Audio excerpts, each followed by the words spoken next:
This is Without Warning. Warning: the following episode contains details about sexual violence and elements that are graphic in nature.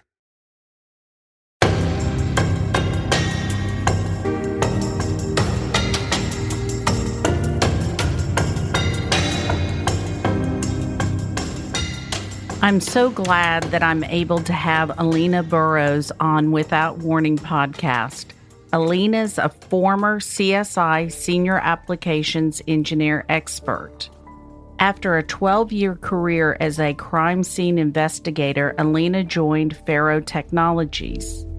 Alina holds a Master of Science degree in Criminal Justice from University of Central Florida. She is a former senior certified crime scene analyst and an instructor of forensic science at the college level. Alina is a published author in the Journal of Forensic Identification and has received awards for investigative skills from the Orange County Sheriff's Office and the FBI. Welcome Alina Burroughs to Without Warning podcast, a strong, independent, compassionate, knowledgeable forensic scientist. So my name is Alina Burroughs, and I am currently an application engineer for 𝐵ARO Technologies. They make 3D laser scanners to document crime and crash scenes, amongst other things. And my background is that I am a retired crime scene investigator. 12 years crime scene out of Orange County in Orlando, Florida. And we had our share of major cases that came through, Casey Anthony and the Pulse shooting. And unfortunately, I think we've become quite synonymous with some of those cases. But that's a little bit of my background. And what brought me to 𝐵ARO was just a passion to really elevate the crime scene game. And what I've frequently said is when I started crime scene in 2003, we used tape measures. That was our standard method of documenting a crime scene. So it is now 2019, and there are probably 80%, 70% of agencies that are still using the same equipment to document a crime scene in 2019 that we were using in 2003. And that's not okay. Crime scene is one of the most rapidly evolving fields outside of medical science, and we have to step it up. And we can no longer use the excuse of, well, that's the way that we've always done it, because there are new ways to do things that give our juries more information, more evidence, and we have to make that the new standard. So I came to 𝐵ARO Technologies, and I'm a trainer there, and I basically train law enforcement, crime scene collision experts, military, any type of public safety officials how to implement laser scanning into their documentation, and how to make end products for court, end products that get discussions going with state attorneys, district attorneys, or even internally to the agency. So it's just, it's time that we hold ourselves to a higher standard, and I want to make that happen. Going from the tape measure to the 𝐵ARO machine means that you're getting a more accurate investigation. Is that correct? Absolutely. So laser scanning, depending on the scanner that you choose, is anywhere from 3 to 1 millimeter of accuracy. And that is way more than if I gave a tape measure to a room full of 6 people and I asked them to all measure the same thing. I'm going to get 6 different measurements because people round differently. They hold tape measures differently. Tape measures are also not exactly perpendicular to what you need to measure. So there are all kinds of human errors that tape measures don't take into account where the scanner does. And tape measures measure one thing, and the scanner is going to capture the entire scene, whether or not you recognized you needed to take a measurement at that time, or whether or not you recognize the importance of an item of evidence at that time, it's still captured. It is difficult to work in crime scene and talk about cases, but you brought up 2 cases, the Casey Anthony case and the Pulse mass shooting. If I don't ask you about it, I will get mail, tweets, and Facebook messages. As hard as it is, would you mind talking about those cases? Sure. So I'll start with the most recent. My involvement in the Pulse shooting, because I had already retired. I retired from my crime scene career in 2015.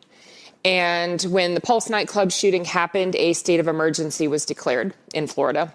We had 49 victims, and that's oftentimes larger than what a local morgue can handle or medical examiner's office. So when they declared a state of emergency, I'm on the state response team called FEMRS. And FEMRS is the state version of DMORT, if you're familiar with the disaster mortuary operations response. So FEMRS is Florida's emergency mortuary operations response team.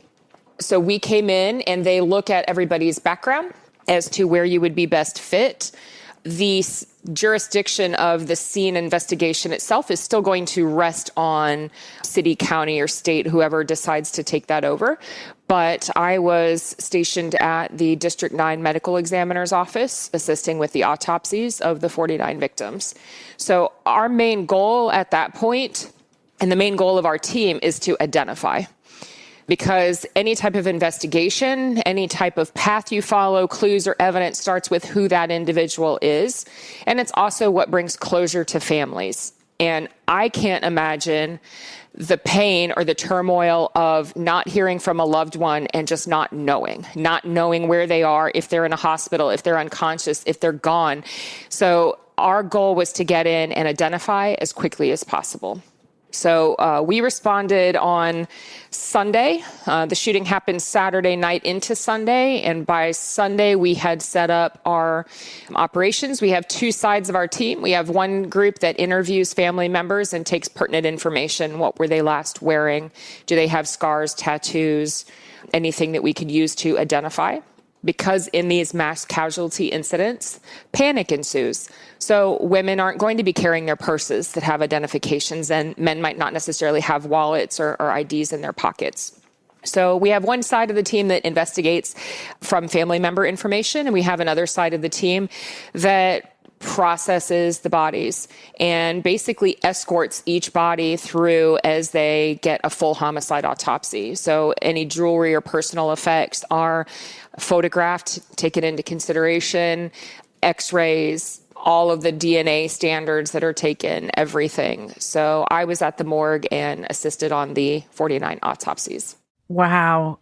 I can't even imagine going through that process and doing that work. How are you able to handle it on a personal level? What does it do to you personally? So I had been a crime scene investigator for 12 years already when Pulse happened. And I think when you're a crime scene investigator, you deal with PTSD in a couple of different ways, right? A, you're surrounded by other people that live that same life. So you are open, you can talk about those things, how you felt. There are certain things that will strike you. For me, hearing a victim's cell phone ringing when I know that they're gone, but their families don't know, is what strikes me the hardest, because it feels unfair. I shouldn't know these things before somebody else that loves them knows these things.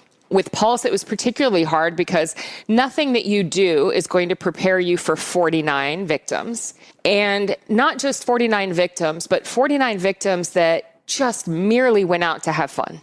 There was no ill intent. There was no way that we could have justified, the shooting from happening. It was 49 people that left people they loved to go have fun, to dance, to be with each other and kind of escape the stress of life. And that's a hard pill to swallow, especially when you're working it during the day, you come home and you see it on the news. And it was almost like, I don't want to hear the stories. I can't hear their names. I can't know their attachments and their family members, because it makes it very difficult.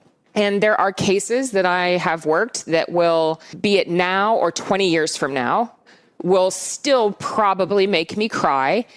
And I've come to understand that that's okay, because that makes me human, and that's part of why I do these jobs. And part of why you do what you do is because we want to bring peace to people.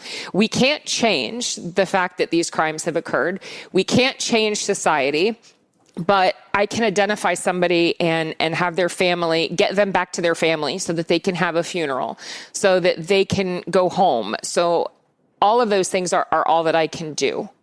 And I would be lying if I said it did not affect me. Of course, it's going to affect you. PTSD? When I talk about PTSD and I say there are certain things that prepare you ahead of time to cope better It takes a certain personality type, I believe, that's drawn to this career field that's going to be okay with seeing some of the things that we have to see, seeing families say goodbye to their loved ones, and you get adjusted, I think, to a certain level. You get better at turning it off. You get better at disassociating. So in the beginning, when I saw, a female that had committed suicide, I saw the struggle when you investigate. You see the self-help books, you see the counseling appointments, you see the medications, and you see this person really, truly tried. And you have to not think of that person as somebody's mother, somebody's sister, somebody's wife, because that leads to you thinking of them as your mother, your sister. And then you internalize a lot of those feelings. So I think you learn how to disassociate. You learn how to rely on friends and family that are around you. We often surround ourselves with people that are very like us. We have coping mechanisms. We curse and we drink and we're really fun at parties. But but we surround ourselves with people that understand us. And that helps. And then there are some, healthy coping mechanisms. For me, I work out 6 days a week. And part of that, maintaining me and my body and my physical well-being and taking care of myself, making sure I'm eating well and drinking well, and, that I get a massage every now and then, or I take a day when I just don't want to be an adult or a human or anything else. And I take that day and I allow myself to do that. And then the next day I go, okay, now it's time to get it together and get back out there. Did you take any time off after the Pulse mass shooting? So it's interesting that you should ask that, because I was full-time employed at Faro at that point, and I knew how to respond if I were in a law enforcement world. I would say, I'm going to go work this call, and they would understand. But now I'm like, okay, I'm in the corporate world, and I don't know how this is going to be taken. So it was a Sunday when the call came in, and I called my boss as I was driving to the command post, and I said, hey, everybody, of course, in Orlando at this point knew what was going on. There was just a gray cloud over the entire city. And I called my boss and I said, I know you're watching the news, and they called us in to help, and I need to do this.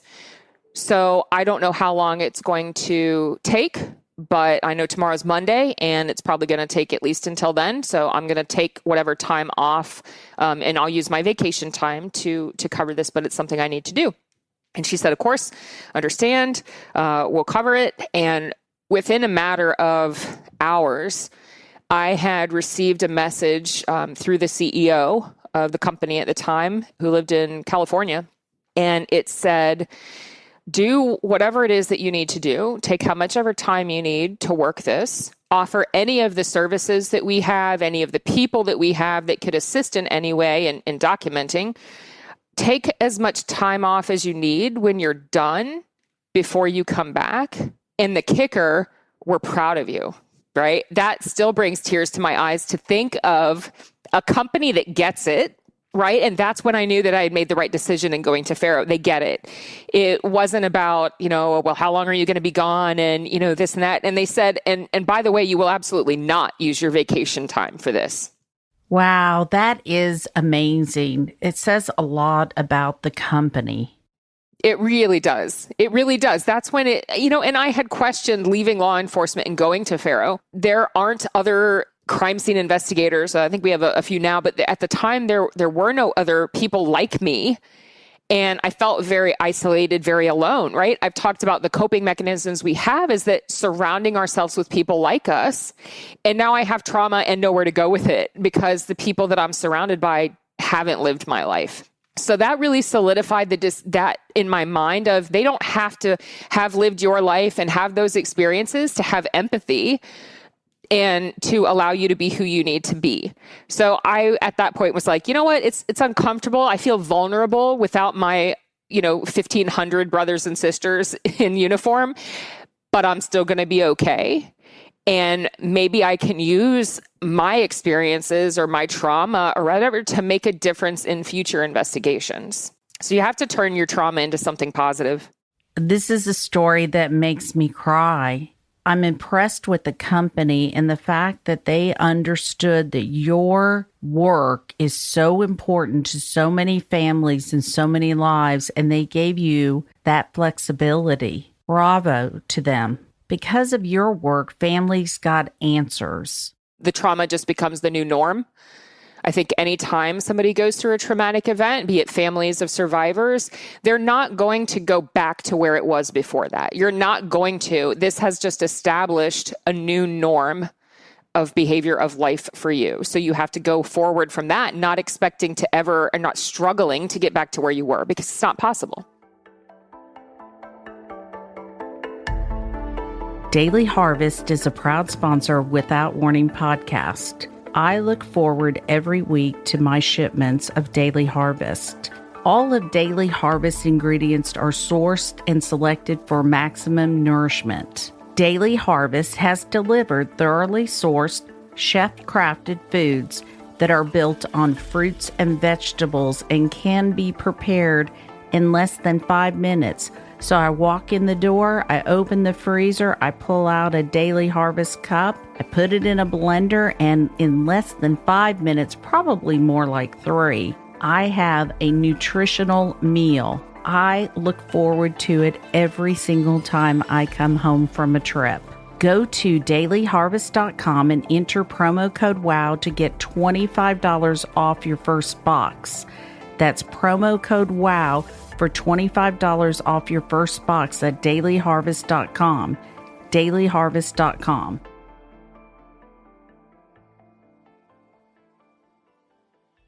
The Casey Anthony case. Sure. So we're hitting on the two today that pretty much will make me cry no matter, I think, when I'm 80 years old on my deathbed, I think I will still cry. So yes, Casey Anthony.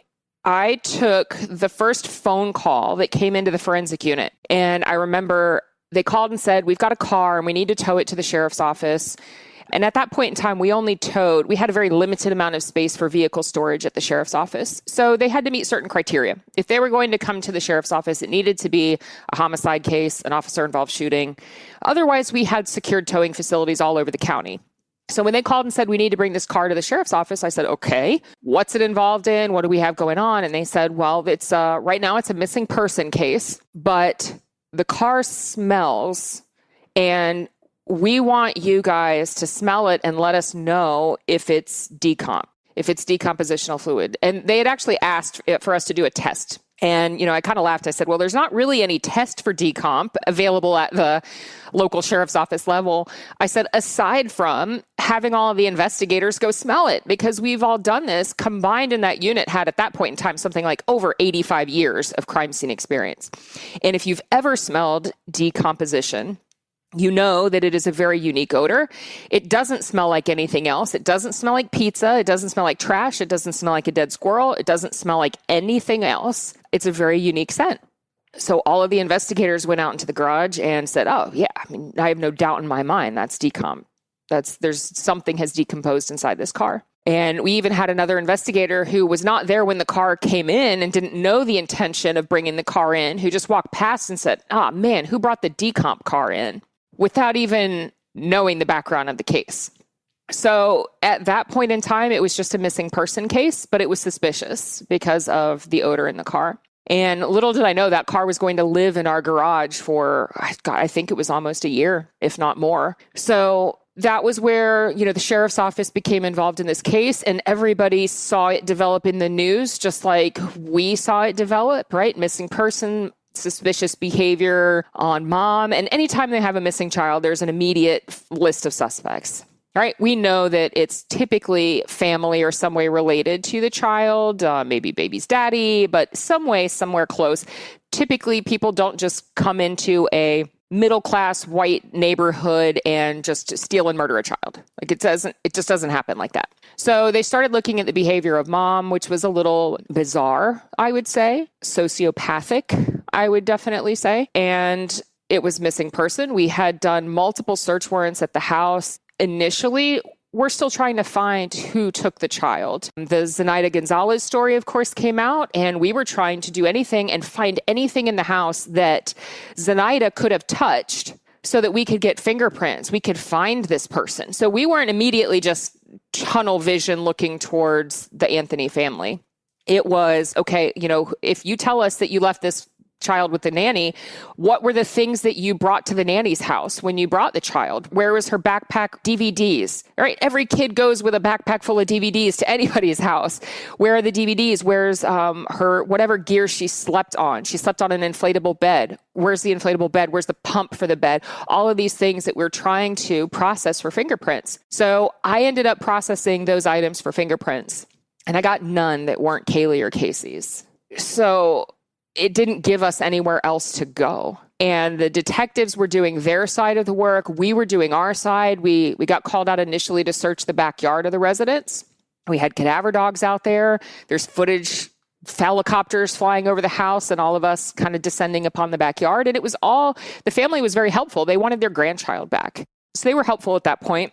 And as soon as we brought shovels out and tried to even put a shovel in the dirt, we realized we couldn't. The backyard was so thick with bamboo that you couldn't dig a hole in the backyard, which come to later find out that Casey borrowed a shovel from the neighbor and then returned it promptly. Made sense with that. If she had tried to initially bury her in the backyard and dig, would have found that she could not have and would have given the shovel back. It would also explain why a cadaver dog hit on a certain area in the backyard. She might have brought her out there with the intention of burying her, and then when she couldn't, went, now what? So confused, puts her in the trunk of the car, drives around, doesn't know what to do. Things I think in her life had been very easy for her. She was a pretty girl, right? She got what she wanted. And I think this was the first time that it was, I can't get out of this. So fast forward all those search warrants on the house and us taking the, photographs and looking for all of these clues. And then we got the call. I remember it was my day off and I was with a couple of other investigators. We were having brunch and we looked up on the TV in the restaurant where we were eating and it said remains discovered a block away from Anthony residence. And we all just looked at each other. And at that point, the meter reader who had gone into the woods to urinate was his story, then had found a skull that had duct tape around the mouth portion of the skull. So that was when our 12 days, 7 a.m. to 7 p.m. on the recovery site, hands and knees, a team of investigators just literally taking a jungle down to nothing but dirt with hand trowels and a little pair of hand snips and bringing out buckets after buckets of leaf litter, of dirt, and all of those things were sifted a minimum of 3 times through 3 different grates, sizes of chicken wire to make sure that everything was captured. And I equate this, we're talking about a child, right? Very small bones that had been in that area for probably about a year. All of the specific facts of timelines have kind of blurred out for me, but I equate it to if you just took a handful of Tic Tacs or something very small and threw it into the woods, what would your likelihood of going back a year later and being able to find them all, considering rain, flooding, drying, animal activity, all kinds of things. So we took it very seriously, and we're out on that scene for 11 or 12 days for almost 12 hours a day. We did grid searches. We went out at night with alternate light sources because bone will often fluoresce under UV lighting. So we waited for dark and then searched a second time under alternate light source. Very proud of my team, right? It was a team effort. And because I retired, I can talk about it, which is the reason that I think people ask me about the case. But it wasn't me. It was a team of probably 50 people when it comes to detectives and road patrol and crime scene and everybody playing their little part. But that was hard too. You go home and you see her on Nancy Grace singing You Are My Sunshine, and you know that 3 hours earlier you held her bones in your hands and you own that. And even though all of us knew that it was her, I remember the day the medical examiner, Dr. G, had done a press conference to do the DNA results, the release, and say that it was 𝐂𝐒. And we knew it was, and they told us ahead of time that it was. And then when it came time for the press conference, we were still at the recovery scene. We were still working. We all took a break and went inside the mobile command post, covered in dirt, covered in sweat. One of the girls was pregnant. I had poison ivy I was going back and forth to the Centricare because I had poison ivy under my eyes from wiping the sweat. I had it in my ears. I had it all over my stomach and my forearms. And we all just stood around and cried. And I know that even though the results weren't what we wanted, we did everything that we could for her. And if the result of that is that a mom hugged her child a little tighter, maybe thought twice about disciplining her child or yelling at their kid, or was maybe a little more patient with their child, or felt a little bit more grateful, or got out of a bad situation with somebody because it put their child at risk, then that's the good that I think came out of everything, right? Did it turn out the way that I thought it would or that I wanted? No, but that is not my job. And religion or not aside, forensic evidence speaks for itself, right? Only the interpretation can fail. We did what we did. We brought forth the physical evidence. We had everything that we needed. We can't make people understand the science behind what we did. We can't make people understand that we're not biased. And we can't make people see the entire case when, and one of my pet peeves, is that jurors don't get all the information. Jurors make life and death decisions based on a very small piece of a case. There are many, many things that we knew as investigators that the jury did not get to know. Why? Because it was against somebody's character, it was damning, it was this or it was that, because the science of the odor in the trunk of the car and the air samples we took was deemed junk science. They don't get all the information, which is another reason why Faro and why laser scanning and why improving and holding ourselves to a higher standard and stepping our game up is so important to me, because jurors deserve to see the picture, all of the picture, not a concept that was painted by each side of attorneys, right? They're going to each paint the picture they want you to see. And then you have to pick from both of those sides that have already sifted through information. And I think juries need all the information to make these decisions. And they need information presented to them in a fashion that makes sense and doesn't make them make guesses. If they see two photographs in court, they don't know the spatial relationship, how far apart those things were. If they look at scan data, they can walk through a scene 3D, through fly-through videos, through virtual reality, and they go, okay, that's really far, or that's really close. Because the average person, me included, and I've been in a measurement career for, it's over 15 years of my life. If you ask me to estimate what 47 feet looks like, it depends on the day how accurate I'm going to get. And that's me in a measurement field. So what is our average juror's ability to estimate what distances are? If I get on the stand and I testify it was about this far, they don't have that capability. And it's not through their fault. It's through our fault for failing to explain and show things in an understandable fashion. Great transition into the Faro machine and technologies. I would like to set up what happened and how we used it in Mississippi in the 𝐓𝐇𝐎𝐒 case. A Faro machine was used in the bathroom and all the measurements were done. That I wanted to know was the trajectory of the gun, where Christian was when the gun was shot. I wanted a comparison of what was told in the police department and was it possible or not possible, based solely on the science. To give a brief background for people that aren't familiar with Faro or know what it is, it's a 3D laser scanner it's a very small piece of equipment. All in all, I think it's 10-ish pounds that mounts on top of a tripod, and inside is a laser. The laser is reflected off of a mirror that spins very quickly, and that disperses the laser beams throughout the, in this case, would be the interior of a residence. As soon as the laser strikes an object, that data is reflected back to the scanner, and the result is a virtual copy of your scene. We also refer to it as a point cloud. So it's a cloud of millions and millions of points that make up the scene.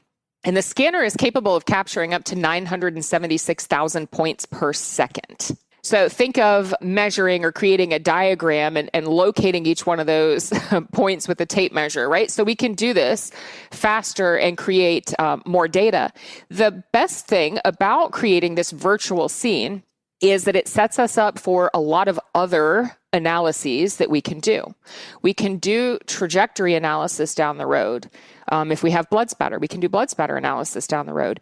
If we have virtual reality, and it's important for you to be able to physically stand in that scene and place yourself at a certain height, you can use HTC Vive, Oculus Rift, whatever, and go inside the scene virtually. So as investigators, just an extremely important amount of information. With traditional crime scene documentation, you have one shot. You have one shot to capture the photos you need to collect the evidence that you need, and that's while the scene is still secured by law enforcement. Once it's released, that shot is gone because the scene could have been altered in any way. So this gives the crime scene investigator a little peace of mind that the entire area has been captured and we can revisit it at any point in time. Now, as an investigator, we do not have all of the information.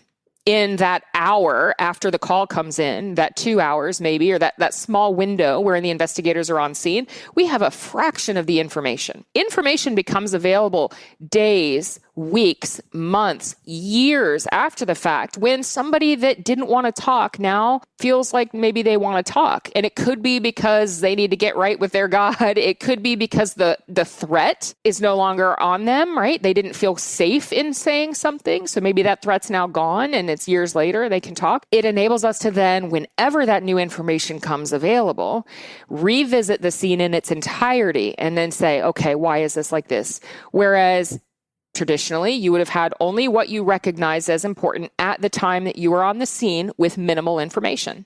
In Christian Andriacchio's case, we took the Faro machine and scanned the bathroom and went off of the pictures. Based on that, what information would we be able to gather and get scientifically from doing that? Can you tell the height or angle of the person that shot the gun? So you can tell a lot of things on, after the fact, as long as you've got the scene that has been scanned, right? And yours is more based on the layout of the room than the physical things that were in the room. So yours, whether or not you went back 5 years later, probably didn't change a whole lot, right? We still have the structure, the walls, the doors. Those are the important relevant features. And a big part of that particular case is, could have all of these things have occurred in that small space? Right? The size of that space becomes very relevant in your case. And the size of Christian is relevant in terms of how much space he took up in there. So absolutely, you can recreate that scene and you can take that 3D point cloud data into multiple third-party softwares, or Faro makes one called FaroZone, and take it into FaroZone and put a model that is Christian's height in there. So that now we have the scene at the accurate size and height everything was. It's all scaled. It is the scene, just a virtual copy. And then we can have a model of Christian. Another thing you can do is if you had any photographs of a person, CCTV footage is a frequently used one in crime scene. So we have a footage of somebody that's walking through this particular area. Usually it's a bank, a convenience store, something like that. We can scan that same bank or convenience store and take that CCTV photo, and we're basically going to trick the software into thinking the photo is another scan, and we're going to stitch them all together by picking like points that exist in both the photograph and in the scan data. So that's how we know how to precisely place that photo.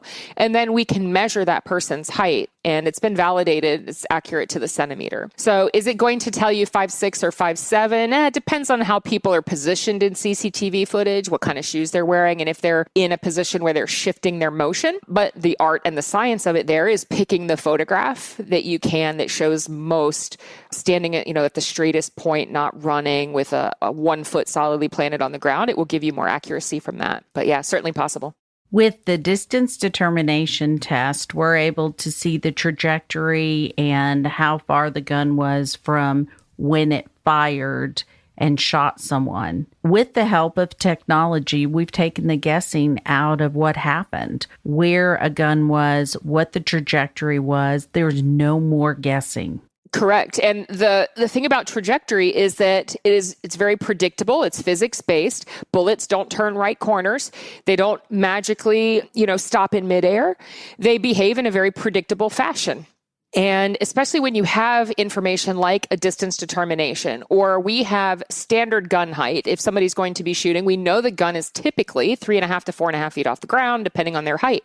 So when you have the trajectory line, you have the angle above or below the horizon and to the right or left of our vertical plane, we can draw that line to infinity.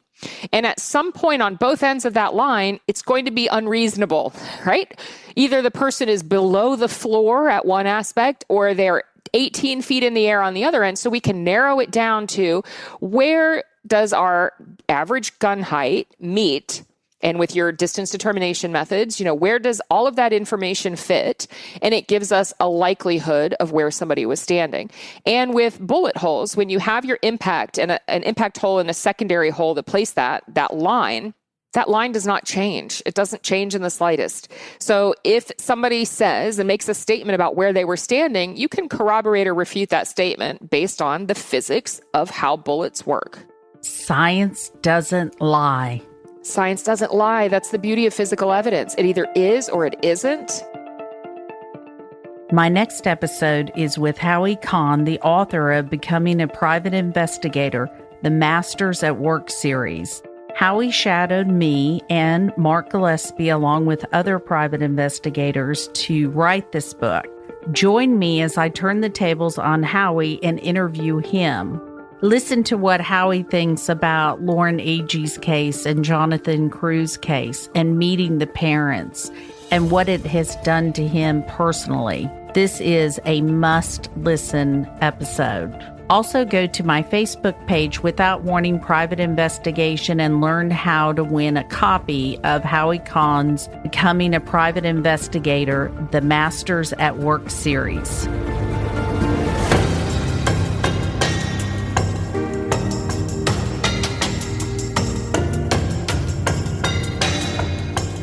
Lauren's family gives their full permission for any and all details to be shared in hope that the truth will come out. If you know anything at all, call 1-888-599-0008 or email tips@SheilaWysocki.com.